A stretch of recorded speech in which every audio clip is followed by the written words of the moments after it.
Hi there, this is Amanda Frankel with our Crafty Playdate, and Valentine's Day is right around the corner, and I know you want to tell everybody how much you love them and make them little treats, so I thought I would make a quick treat box for you. I have been obsessed, as you know, if you have been watching my channel lately, with this stamp set. It's super inexpensive, and I think now I have used everything except Forget Your Troubles and Happy Birthday, which I know I'll use Happy Birthday. But every other stamp in here I have used. I love this stamp set, and it's a great value. It's super inexpensive, so that is good to hear. And I think it's like $17 in the Occasions catalog. Let's see, I'll show you. That is this catalog here. This is my master, as you can see. If you don't have this catalog and you need it, drop me a note in the comments here with your email address, and I will follow up with you and get you a catalog. But it is an inexpensive stamp set. It doesn't have dies or punches that match with it, but who needs that right now? Look at this. We've got all kinds of things going on. Anyway, I wanted to make a treat using this box of rocks. It looks like rocks, but it's chocolatey chunks. And I thought I could do the You Rock. And I'm making this for my kids for Valentine's Day. So let me show you how I made the packaging on this. You could absolutely make this out of designer series paper, this box, but it would be a little bit weaker because the paper is thinner. So this is a thick paper. So make your box out of cardstock, and if you want to add a panel of designer series paper, you can do that, or you can make your own designer series paper. This is just one stamp set, guys, so you're gonna love this. Okay, let me get started here. I'm gonna move my Choco Rocks off to the side. So there are two different kinds of Whisper White paper. There is regular, they look the same, 8.5 by 11 both. This is regular. You can see how it shakes, and this is thick. Okay, you can hear a little bit of a difference too. We're going to use the thick just to give our box a little more substance. This box, I originally, when I thought I would make it, I made it so that it opened this way, and it was long and opened this way, and it looked a little bit like a coffin for my Choco Rocks, so I didn't want to do that. That's just a whole nother occasion. So we are using the thick Whisper White cardstock. It's also in your regular annual catalog. It's available all year long. And it is 8.5 by 11, just like the other. We are going to cut it at 5 inches. This is your cutting blade. Cuts like butter. Look at that, even through the thick stuff. On your new trimmer, this trimmer is also really affordable. They did a good job here. This is a blade, and this is a scoring tool. So you want to put your blade way up out of your way. You're done cutting. So we are going to be scoring this piece like this. We are going to be scoring it at 1. So the measurements are up here. You can see them. So this is metric up here, and this is imperial here. We're using imperial because I speak imperial. Using only the scoring blade, 1 inch. And we're going to slide this over. Here is 2.5. And we need 2 3/8 right before the 2.5. See it? Using 2 3/8. And then we are going to 3 3/8. I don't know if I said a half before. That was 1 inch. I'm sorry. So it's 1 inch, 2 3/8, 3 3/8, 3 3/8. And then 4 and, sorry, I'm sticking a little bit here, 4 3/4 here. This is my scoring blade, remember? I always kind of do a double check because sometimes when I don't, I do something like this. Should have scored, cut it. Okay, so you're not alone. And now I'm going to rotate this, and I am going to score it at 1 inch. And you can use this back part over here. That gives you a whole lot of stability on your trimmer itself. So I am going to use my scoring blade, bring it in so I don't accidentally use my cutting blade, and score it 1. And then score this one at 1. Now, in a perfect world, I probably would have stamped first. I was so excited to get started. I didn't. Ooh, and I almost knocked my camera over on you. Oof. See what happens? See what happens when I get all excited? All right, so I've scored it now at 1 on both ends. So anyway, I should have probably stamped first so I don't get the ridges in there, but I was excited, so I didn't. But I'm going to do it right now for you. How's that? So I am going to be using Memento ink and Real Red ink today. Let's see, here we go. These are the 2 inks I'm going to use, and I'm going to use quite a few of the stamps out of this set that I showed you. I am using this one here. I am using this one and this one on the same block. I've loaded them on the same block. And I'm using this one in red. And that's it, just those stamps for right now. So let's go ahead and get started with that. And I am random stamping, so I am not going to think about it. I'm just going to decide, okay, let's say that this is going to be my top. And so I am going to stamp with all of my notes upright, okay? And they can be hanging off, that's fine. I do want to make sure that I get on there. And as you can see, I'm random stamping. I'm not paying attention to the fact that I have a little line. That's okay. So anyway, well, I have a big line. Let's do this. Let's do this. I'm so excited for you guys today. What are you doing for your day of love? What are you going to do out there? Are you going to go to dinner? Are you going to make a special meal for your significant other or your crush? What are you going to do? Are you making Valentines or are you buying them? Please tell me that you're not going to be buying like Minion Valentines or something. You're going to make your Valentines. I make my kids make their Valentines every year because I just think it means so much when you do that. Okay, you know what? Because this is clear mount, I'm going to try and go over this. What do you think? Can I do it? Is it possible?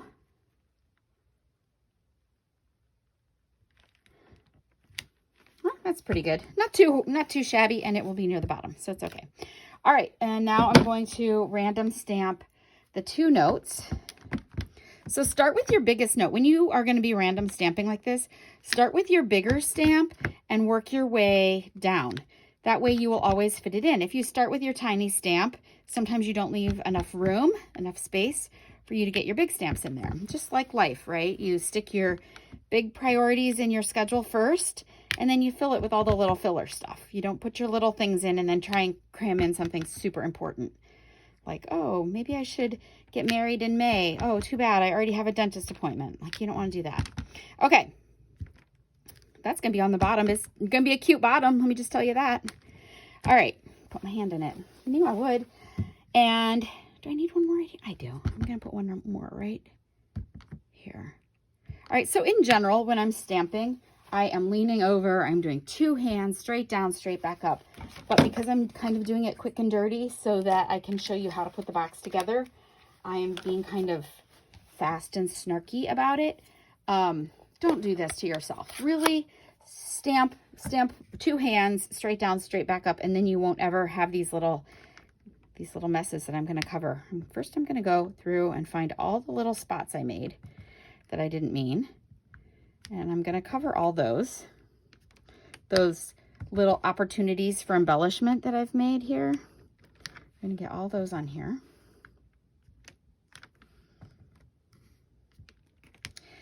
So I made this in a class and they loved it. But really I'm making these, I think I told you, but I'm not sure. So I'm just telling you again while I'm stamping. I'm making these for my kids. Just my little kids. My big daughter doesn't eat so much sugar anymore. I don't eat any sugar anymore, which is probably why I'm so crabby. I think I just need a donut. Do you remember Homer Simpson? Donuts, is there anything they can't do? That's what I need.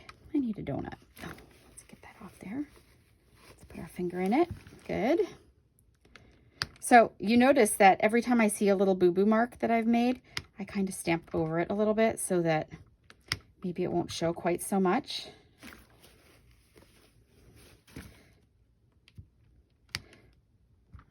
I don't even like that one. Let's do that one again. Okay. Just keep doing it. So when you're random stamping, be sure that if you are doing it quick and dirty like I am, you are wiping off your block, because this is what's causing all that confusion. Causing the confusion. Okay, so I think that's pretty good. That gives you a general idea. All right. So that is all of my stamping for this. I am going to be stamping this You Rock in a little bit, but in the meantime, I'm going to put this away so that I'm not red all day long. And I am going to be doing some cutting on my box. So you are going to cut, this right here is your tab. This is not going to be seen by anybody. It's going to be kind of holding my box together. So I am going to cut it up to the first score line. These snips are sharp all the way to the tip. See that? Right to the tip. So these are great. And then I'm going to cut it at an angle. I want this to look like a little flap, like a little tab. And I'm going to turn it and cut again the same flap from the other side. And I'm going to cut it off at an angle. Good. And now I'm going to cut each flap up to the score line like this. Up to where it crosses over. And you can see now that each one of these is cut. These are my important parts, okay? These are this and this. So I am going to, like I do with every box, give this part that I'm not going to see, the flaps, a haircut. All right, I'm giving them haircuts. They're not going to show, and that way when I fold it, it's not going to be, you know, just a little off and then it's going to catch. It's not going to do any of that. So I'm going to get rid of these parts. The haircuts are the same, go just to the score line. All right, and I'm going to turn it and do exactly the same thing over here.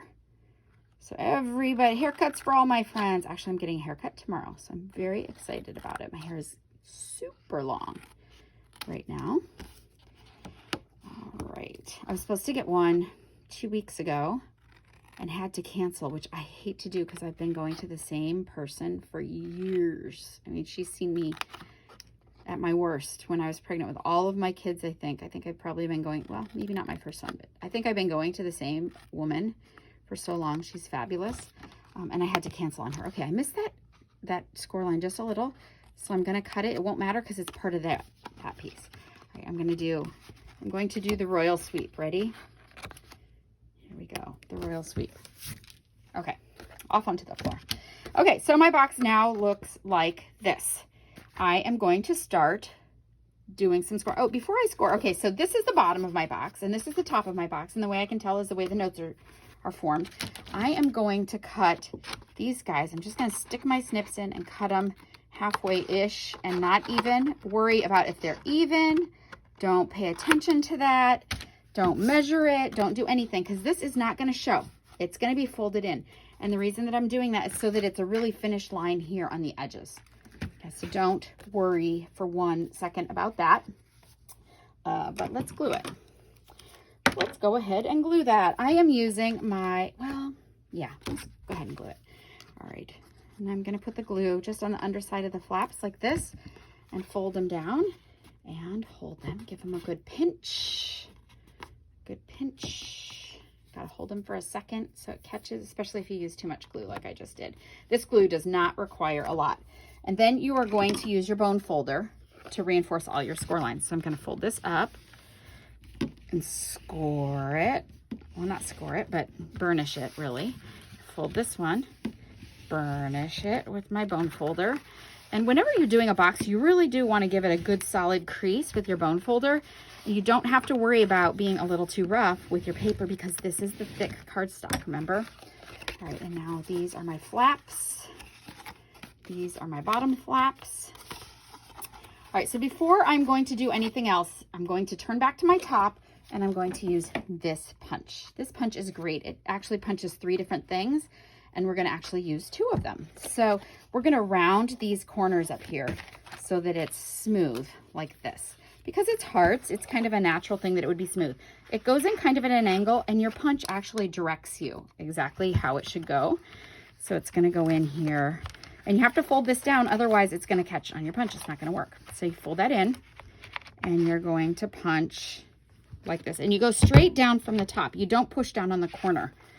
Okay, and then I'm going to fold that like this, stick it in. I'm just giving it a square edge to find there and punch. See how I did that? Okay, and we're going to do the same thing on this side.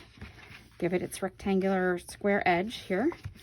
Slide it in straight down from the top. And again, straight down from the top. Good. And now I'm going to turn my punch like this, and I'm using this little hole.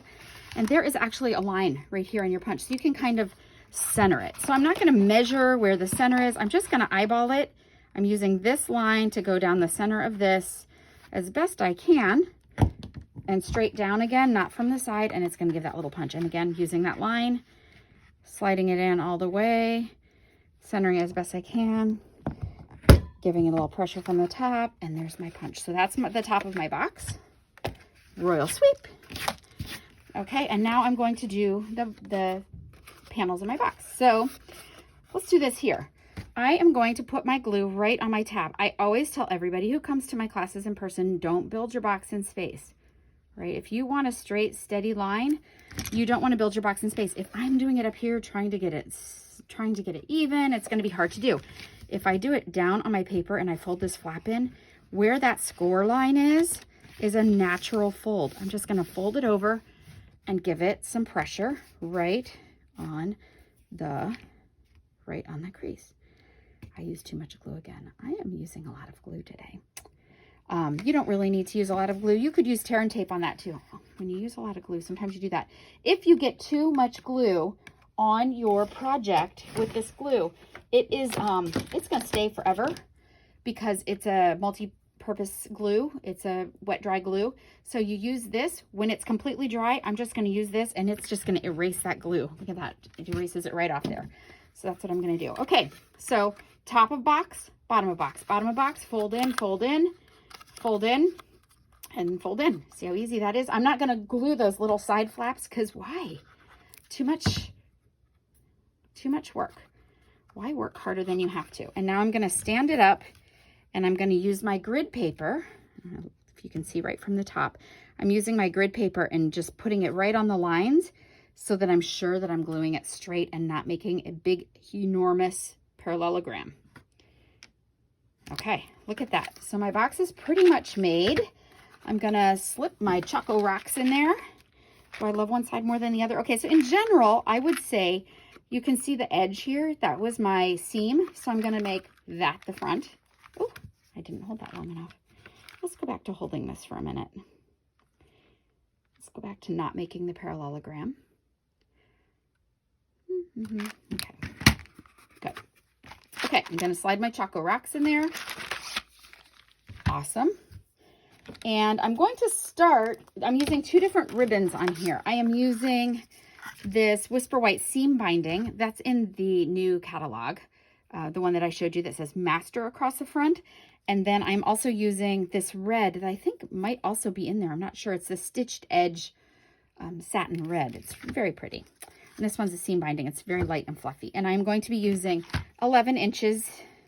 I only know this because I measured for my class, but really you could just wing it. I'm using 11 inches of that.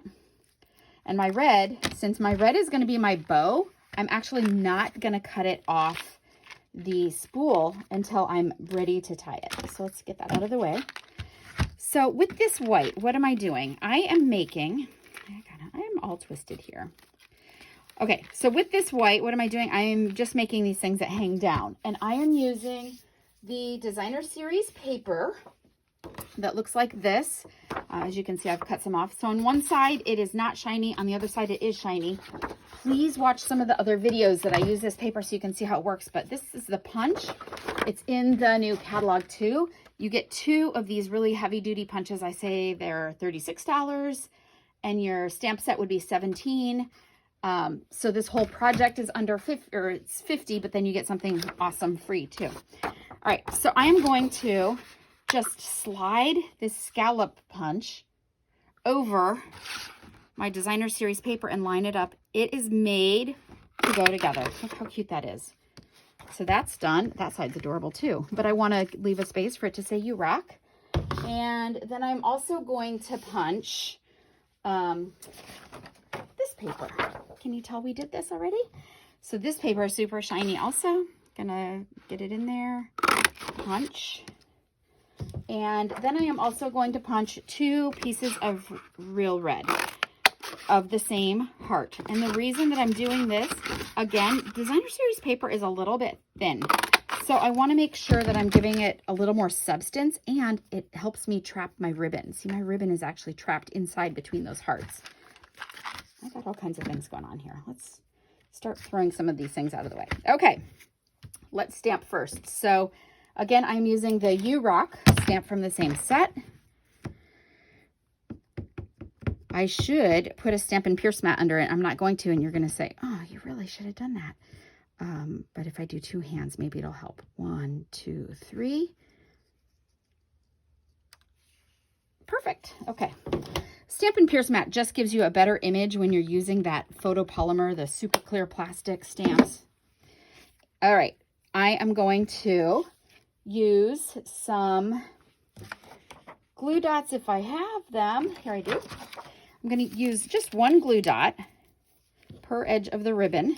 I'm going to put it at the top of my heart like that. You just press it down against your ribbon or against your paper and then pick it up, and I'm trapping the ribbon there, and I'm going to just glue this heart right on top. I cut it too close to the edge. It's not going to matter. It's not going to show. It's really just there for a little stability, so it's not a big deal. Everybody's going to just rip it out open anyway, and so they can eat the chocolate. Let's face it, we know our kids. All right, I'm going to pinch that together, although this would be a super cute gift for my kid's band teacher. All right, so my other heart, again, I'm going to use this. I'm going to touch the glue dot to it. And I know you're wondering why am I not glue dotting again, or why am I liquid gluing over it? I am really just using that glue dot to hold that ribbon in there. And now when I glue this on, it does like the super trap. Okay, so economy of stuff and movements, I think. Perfect. Okay, so there's the red part, and now I'm gonna do my bow. So I'm gonna bring in this red ribbon. I'm gonna feed it through. If you have a hard time feeding your ribbon through, try cutting it at an angle. If you're still having trouble, get those dental floss threaders. They look like this. They're in your dental care aisle. They come in a huge package. I get mine at Target. Bought them all though, so don't go to my Target. And I use those to help thread things all the time. Watch the videos. They're in the past videos that shows how to do it. Okay, so I'm just gonna tie this like I would normally tie a bow. Crossing over, good.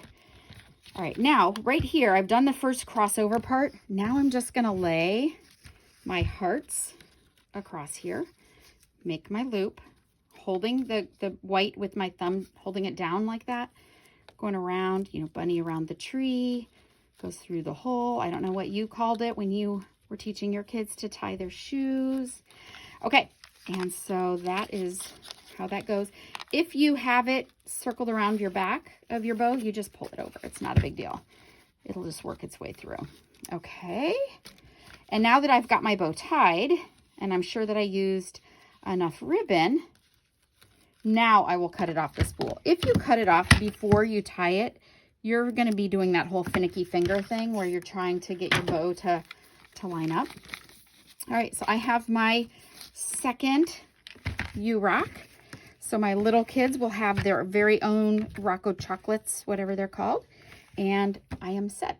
Thank you so much for stopping by. If you see something here you like, if you like those stamp sets and those punches, and you don't have a Stampin' Up! Demonstrator, I would love to be yours. You can check below in the description if you're watching this on YouTube. Look below in the description. It will have links to all these products so you can just zip right through and get them in no time. I don't think that this would have to be Valentine's Day. I think you could make a very cute U-Rock without that. In any case, thank you so much for stopping by. Be sure that you subscribe and hit the bell so that you get notified every time I post a new video for you. Thanks so much. Have a great day. Bye-bye.